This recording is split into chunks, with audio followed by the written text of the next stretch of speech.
ফুলকপি তো সবসময় খাওয়া হয়, কিন্তু ডাঁটিগুলো কি খাওয়া হয়? হয়তো অনেকে খান, আবার অনেকেই ফেলে দেন। আর আজকের এই রেসিপিটা হচ্ছে ফুলকপির ডাঁটির চচ্চড়ি। আর এভাবে যদি একবার খান, তাহলে এরপর থেকে ফুলকপির ডাঁটি আর কখনোই ফেলে দিবেন না। এতটা মজাদার হয় এই ফুলকপির ডাঁটির চচ্চড়ি। রুটি, পরোটা অথবা ভাতের সাথে খেতে পারেন। আর খুব কম সময়ে ঝটপট তৈরি করে নেওয়া যায়। তো চলে যাচ্ছি মূল রেসিপিতে। এখানে নিয়েছি ফুলকপির ডাঁটি কুচি এবং কিছু চিংড়ি, আর নিয়েছি রসুনের কোয়া এবং একটি আলু। তো এই যে এরকম করে আমি ফুলকপির ডাঁটিগুলো ধুয়ে নিয়েছি। এখন এটা কেটে নিব। পাতাগুলি দুপাশ থেকে ফেলে দিয়ে ডাঁটিটা ছুলে নিব। ছুলে নিয়ে এরপরে চিকন চিকন করে কেটে নিব। আর এরকম করেই আমি সবগুলো ডাঁটি কেটে নিচ্ছি। তো এই তো ডাঁটিগুলো আমি কেটে নিলাম এবং কাটার পরেও কিন্তু আমি আরেকবার ধুয়ে নিয়েছি।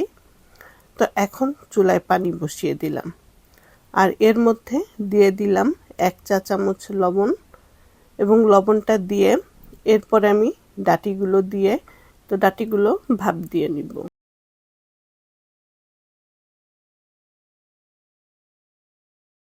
তো ডাঁটিগুলো ভাপ দেওয়া হয়ে গেছে।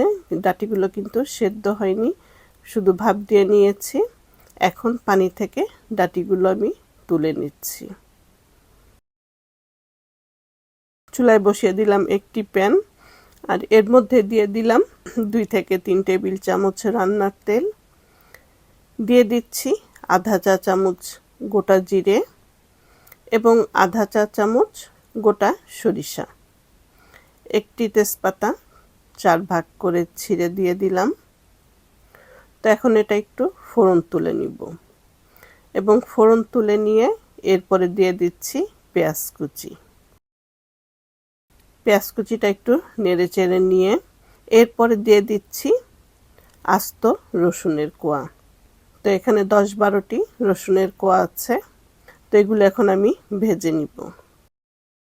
ভেজে নেওয়ার পরে দিয়ে দিলাম 1 টেবিল চামচ আদা বাটা, এবং আদা বাটাটা একটু নেড়ে চেড়ে ভালো করে একটু কষিয়ে নিব, যাতে আদার কাঁচা গন্ধটা চলে যায়। তো এরপরে দিয়ে দিচ্ছি চিংড়ি মাছগুলো। তো চিংড়ি মাছগুলো আমি বেছে নিয়েছি, এখানে খোসা সহকারেও চিংড়ি মাছ দিতে পারেন। তো আর দিয়ে দিচ্ছি আধা চা চামচ হলুদ গুঁড়ো, আধা চা চামচ শুকনো মরিচের গুঁড়ো, আধা চা চামচ জিরে গুঁড়ো এবং 1 চা চামচ ধনিয়া গুঁড়ো, আর দিয়ে দিলাম স্বাদ মতন লবণ। তো এখন সবগুলো উপকরণ নেড়ে চেড়ে মিশিয়ে নিব। মিশিয়ে নিয়ে অল্প একটু পানি দিয়ে দিব। পানি দিয়ে এই মশলাটা আমি কষিয়ে নিচ্ছি। ঢাকনা দিয়ে ঢেকে দিলাম মশলাটা কষানোর জন্য।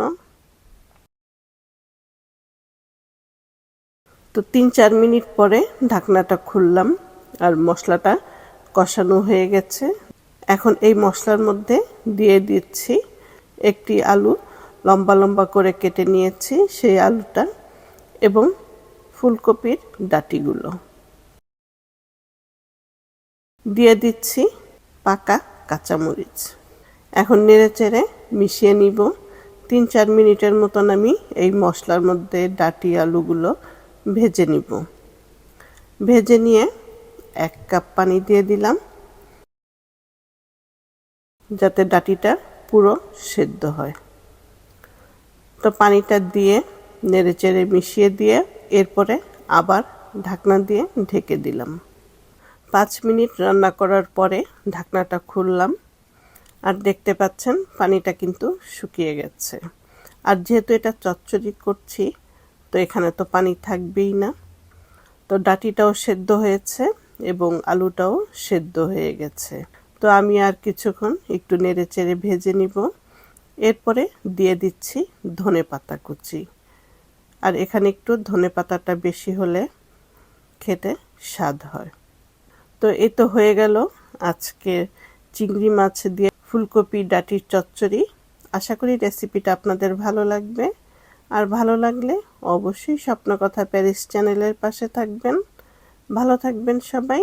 আল্লাহ হাফেজ।